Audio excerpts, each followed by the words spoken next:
My parents let my sister live in my investment property for free without asking me. Mom said, she's struggling unlike you. After 6 months of no rent, they saw a letter from the bank and finally understood why I wasn't worried. She needs a fresh start, Emma. You have to understand. My mother's voice crackled through the phone, a mixture of pleading and that familiar guilt-tripping tone I've grown to recognize. I stood in my Manhattan office staring out at the skyline while trying to process what she just told me. Apparently my parents had given my sister Jessica permission to live in my investment property rent-free without even consulting me. And he didn't think to ask me first. I kept my voice steady, though my hand gripped the phone tighter. It's my property, Mom. I bought it with my own money. Well, yes. But Jessica's going through such a difficult time after her divorce. She has nowhere else to go, and you're doing so well with your finance career in New York. You don't even use the property. I closed my eyes, counting to 10 silently. At 32, I worked hard to build my career as an investment banker, saving every penny to invest in real estate. The Chicago townhouse my sister had apparently moved into was my first major investment property, one I carefully renovated and had been preparing to rent out at market value. Besides, my mother continued, she's family. Family helps family. Family helps family.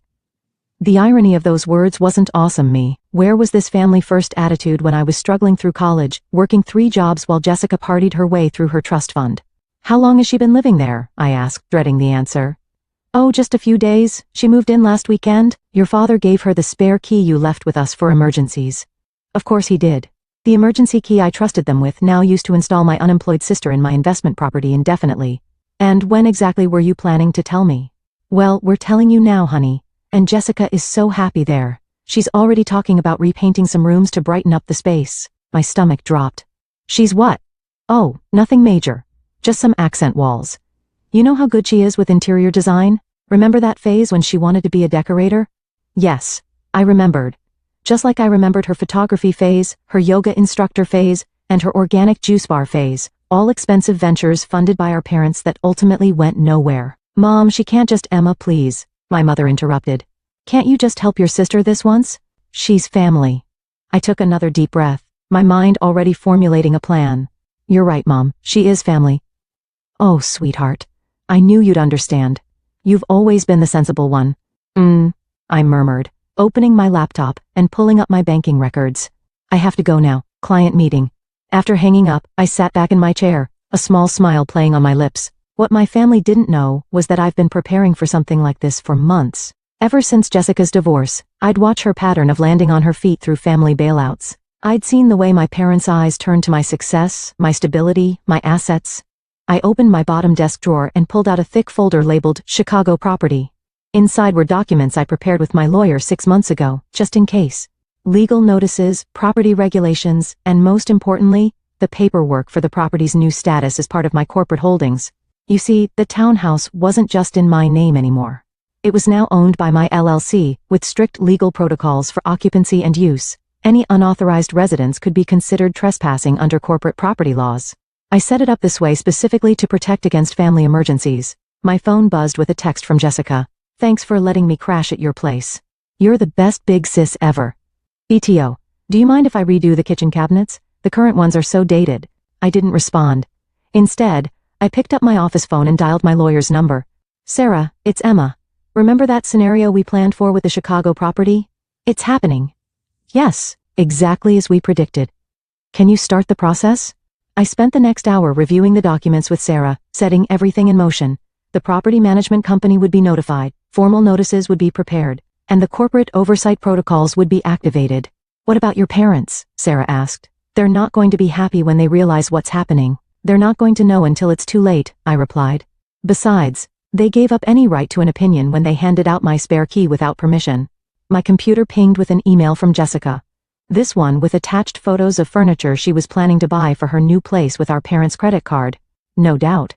How long do you want to wait before initiating the process? Sarah asked. I thought about all the times I'd watched Jessica take advantage of our parents' generosity, all the times they'd expected me to understand, to accommodate, to give in because family helps family.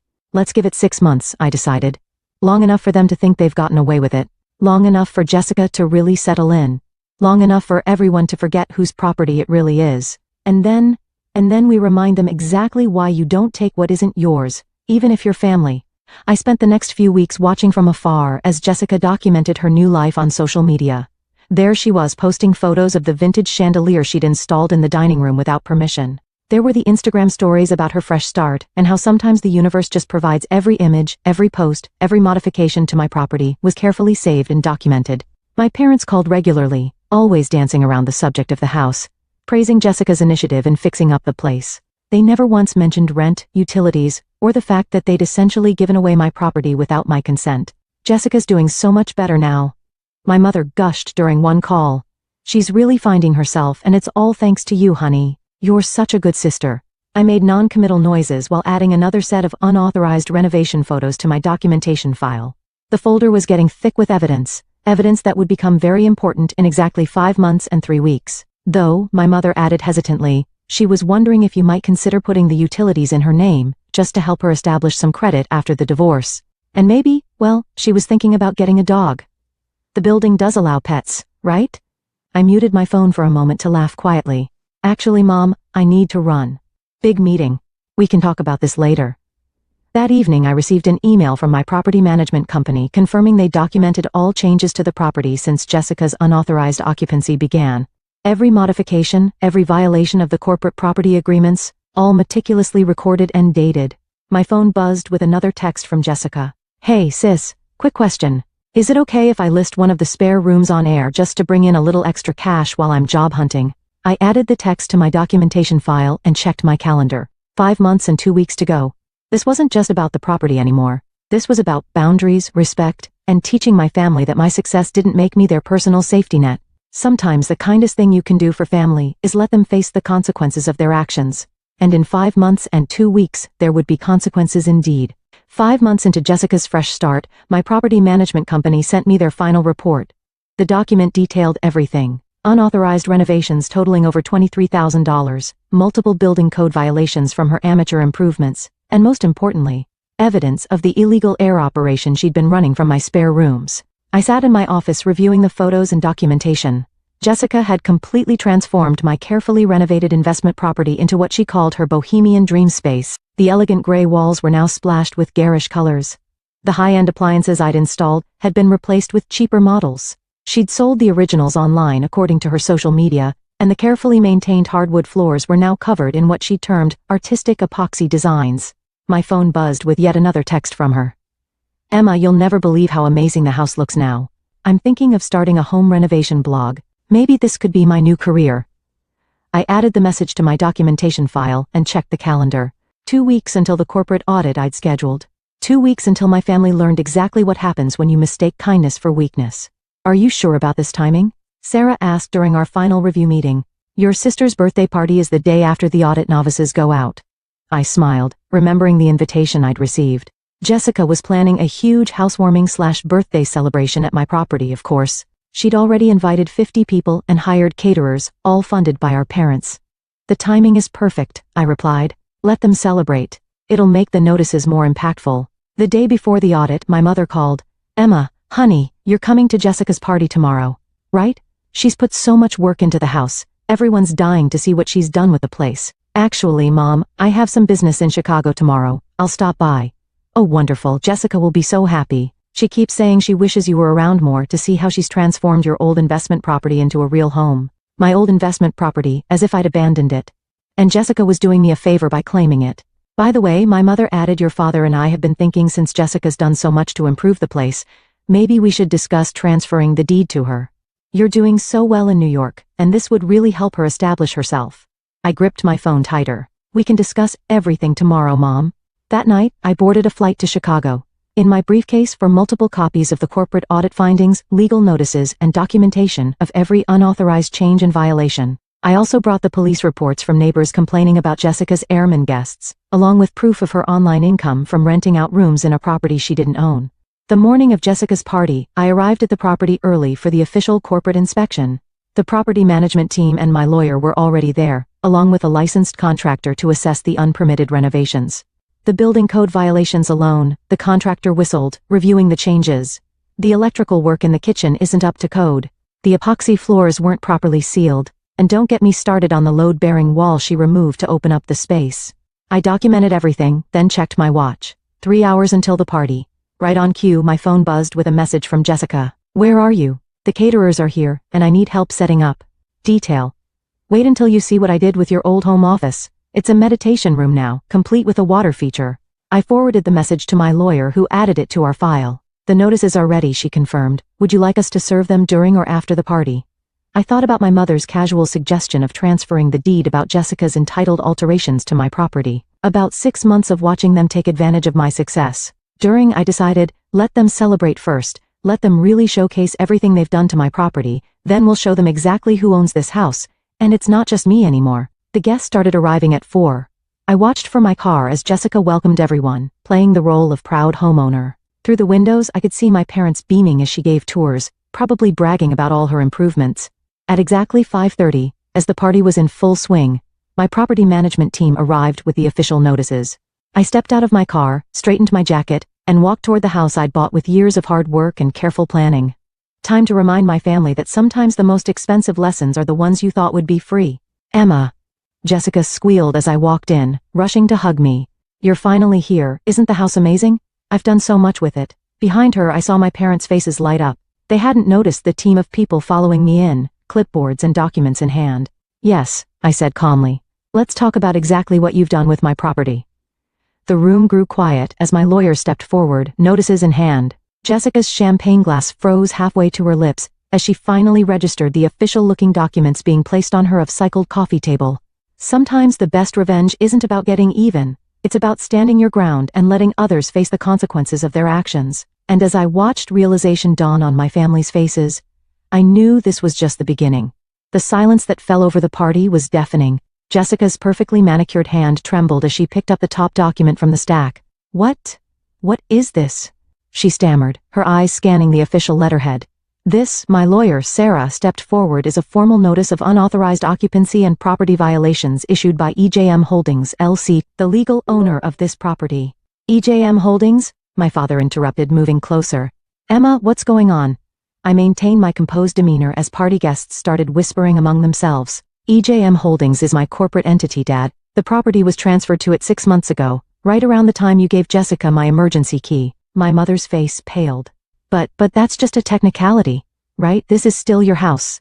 No, Mom. This is a corporate property subject to corporate rules and regulations, rules that have been repeatedly violated over the past 6 months. Jessica's boyfriend, a self-proclaimed real estate investor she met at a yoga retreat, tried to interject. Hey, come on, this is family stuff. You can't be serious with all this corporate mumbo-jumbo. Sarah pulled out another document. Actually, we're very serious. We have documented evidence of multiple building code violations, unauthorized structural changes, and most concerningly illegal subletting through air. The crowd grew quieter. Jessica's champagne glass slipped from her hand, shattering on the epoxy-covered floor she'd been so proud of. Those were just temporary guests, she protested. Friends staying over. Friends who paid $200 per night through your air listing. I asked quietly, pulling up screenshots on my phone. The one where you advertise this corporate property as your own. My father stepped forward, his face reddening. Now listen here, Emma, your sister needed help. We were just what, Dad? Just giving away property that wasn't yours. Just allowing unauthorized renovations that have compromised the building's structural integrity. Just looking the other way while Jessica ran an illegal rental business. The contractor who'd inspected the property earlier stepped forward. Ma'am, would you like me to detail the code violations we found? Jessica burst into tears. This isn't fair. I made this place better. Look at how beautiful everything is now. I looked around at her improvements, the removed, low-bearing wall, the amateur electrical work, the tacky epoxy floors. Better? You've created thousands of dollars in damage and violations that will need to be corrected. Thousands, my mother whispered. Sarah nodded. The initial estimate for bringing the property back to code is approximately $45,000, and that's before we address the illegal rental income. My father's face went from red to purple. This is ridiculous. You can't do this to your own sister. Actually, I can, and I'm not doing anything. These are simply the consequences of her actions. Actions you enabled. The property manager stepped forward with more papers. We have documentation of every unauthorized change, every violation, and every illegal rental transaction. We also have evidence of the original fixtures and appliances being sold online. Jessica's tears turned to anger. Those ugly appliances, I replaced them with better ones. Those ugly appliances were commercial grade and worth over $15,000. I replied calmly. Appliances you had no right to sell. My mother grabbed my arm. Emma, please. We can work this out as a family. There's no need for all this legal nonsense. I gently removed her hand. That's where you're wrong, Mom. This stopped being a family matter the moment you and Dad decided to give away property that wasn't yours. The moment Jessica decided to treat my investment as her personal renovation project, but I needed a fresh start, Jessica wailed. After the divorce, your fresh start doesn't entitle you to my property. I cut her off. Your divorce doesn't give you the right to make unauthorized changes, sell things that aren't yours, or run an illegal rental business. The party guests were quietly filing out, leaving behind half-empty glasses and plates of untouched food. Jessica's boyfriend had mysteriously disappeared along with most of her so-called friends. Sarah cleared her throat. According to our documentation, Miss Jessica Harrison has earned approximately $22,000 through unauthorized short-term rentals of corporate property. This income, along with the proceeds from selling corporate assets, will need to be repaid. Jessica collapsed onto her vintage-inspired sofa. I don't have that kind of money. I spent it on improving this place. Improving? I laughed softly. You mean damaging. Every change you made without permission, every structural alteration without permits, every violation of building code, it's all documented. And it all has to be fixed. My father tried one last time. Emma, be reasonable. What do you expect your sister to do? Where is she supposed to go? I met his gaze steadily. That's not my problem, Dad. Just like it wasn't your property to give away.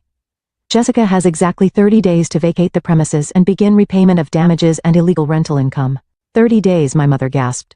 But all her things are here. She's built a life here.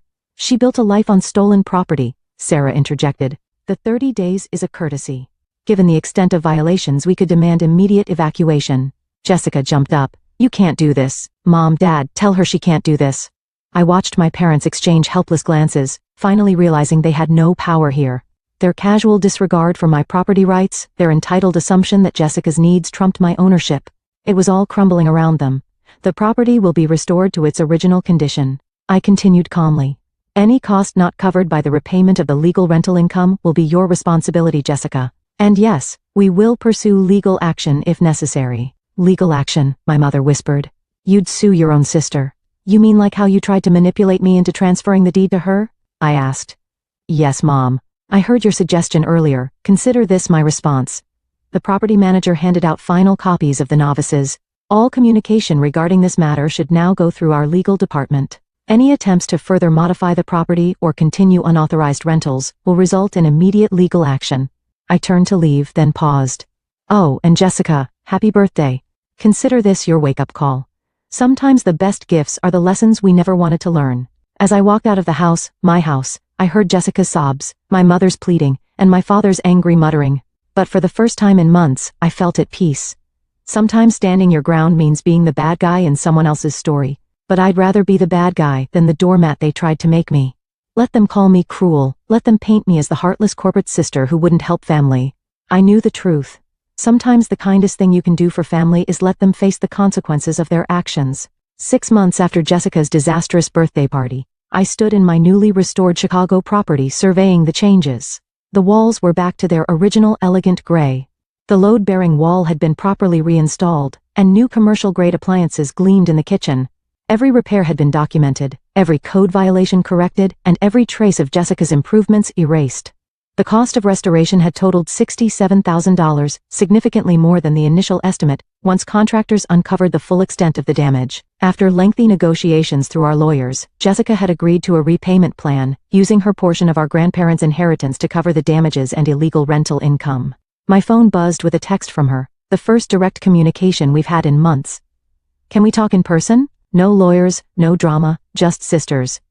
I considered ignoring it, but something in me had shifted over the past few months. Coffee tomorrow at 10. The shop across from my property. When I arrived at the coffee shop the next morning, I almost didn't recognize my sister. Gone were the bohemian clothing and carefree attitude. Instead, Jessica sat in business casual attire, a laptop open in front of her, looking professional. Thanks for meeting me, she said quietly as I sat down. I've been doing a lot of thinking. Oh, I kept my tone neutral, noting the spreadsheets on her screen. You were right, she admitted, surprising me about everything. I took advantage. I assumed that because you were successful, because you were my sister, I had some right to your property. I didn't respect what you built. I sipped my coffee waiting. These past months have been educational, she continued. Living with Mom and Dad again, actually having to budget, facing real consequences. She laughed softly. Turns out I'm not as helpless as everyone thought. She turned her laptop toward me. On the screen was a business plan for a legitimate home staging company. Remember how I used to talk about interior design? Well, I'm actually doing it properly this time, taking courses, getting certified, building a real business plan. No shortcuts, no handouts. And the funding? I asked, genuinely curious. I'm starting small, using the skills I have, building a portfolio. Once I've proven myself, I'll apply for a proper business loan. No more relying on family money. Or she hesitated, or taking what isn't mine. For the first time in years, I saw my sister, really saw her. Not the entitled woman who had taken over my property, but the person she could be when she actually tried. Mom and Dad aren't happy, she admitted. They wanted me to fight the repayment plan to guilt you into backing down, but I wouldn't. I needed this wake-up call, and we all did. She pulled out a check. This is the first installment. I know it's going through the lawyers officially, but I wanted to hand you one in person to show you I mean it. I looked at the check, then back at my sister.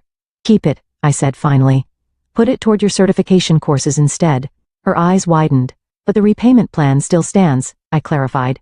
But this one payment, consider it an investment in your future, a legitimate one this time. Tears welled in her eyes. But these weren't the manipulative tears I was used to. I'm so sorry, Emma, for everything. I know. We sat in comfortable silence for a moment before she spoke again. Dad's selling his boat to help cover the repairs. He said it's the least he can do since he gave away your key. And Mom's actually talking to a therapist about her enabling tendencies. I raised an eyebrow. This was unexpected. Your actions didn't just wake me up, Jessica explained. They made all of us look at our patterns, how we took advantage, how we justified it because of family ties. She gathered her things, preparing to leave for her certification class. I'm not asking for forgiveness yet. I know I need to earn that. But I want you to know you did the right thing. Even if it felt cruel at the time, you did what none of us have the courage to do. You broke the cycle. After she left, I walked back to my property. The afternoon sun streamed through the windows, highlighting everything that had been restored. But maybe I realized more than just the property had been fixed. That evening, I received an email from my father. The subject line read, "Apology and amends." Dear Emma, it began. I'm selling my boat and some other assets. Not because Jessica asked me to, but because I need to make this right. I gave away your key, betrayed your trust, and then had the audacity to defend it. You deserve better from your father. I saved the email, noting how different it felt from his usual defensive responses. Change, it seemed, was possible when you force people to face the consequences of their actions. The next day, my property manager sent over the final restoration photos. Looking at them, I realized something profound. This hadn't just been about protecting my investment. It had been about establishing boundaries, demanding respect, and making the hard choice to prioritize justice over temporary peace. The property was mine again, truly mine. But more importantly, my family was finally learning to respect not just my ownership, but my right to stand up for myself. Sometimes, the biggest gift you can give your family is the opportunity to grow up. Even if that opportunity comes wrapped in legal notices and hard lessons.